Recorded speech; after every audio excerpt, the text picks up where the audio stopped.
L'archange Michel est présenté au prophète Daniel comme le grand chef, celui qui veille sur les enfants de son peuple. Daniel 12:1. Le peuple de Daniel, ce sont les Juifs. Le fait que Michel veille sur eux suggère que Dieu a chargé plusieurs de ses anges de veiller sur des nations ou des peuples spécifiques.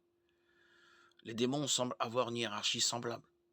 Daniel 10:20. Le fait que Michel est un grand chef indique que son autorité est grande dans le monde spirituel. Mais il y a d'autres anges du même rang que lui. Daniel 10:13 décrit Michel comme l'un des principaux chefs. L'archange Michel semble avoir un rôle important à jouer dans les événements de la fin des temps.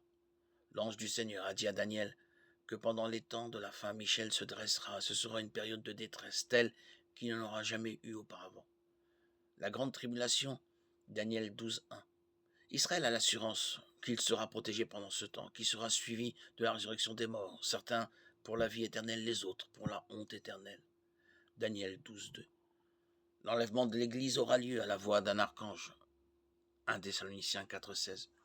Une référence possible à Michel, même si son nom n'est pas mentionné.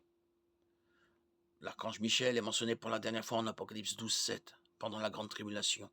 Il y eut alors une bataille dans le ciel. Michel et ses anges combattirent contre le dragon. Le dragon et ses anges combattirent aussi.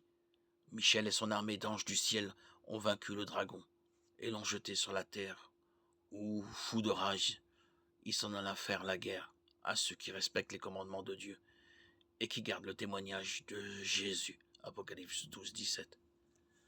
Une guerre spirituelle fait rage pour les cœurs et les âmes des hommes.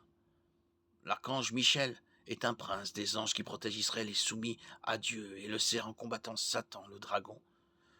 Le diable fait ce qu'il peut, mais il n'est pas assez fort pour vaincre les armées célestes.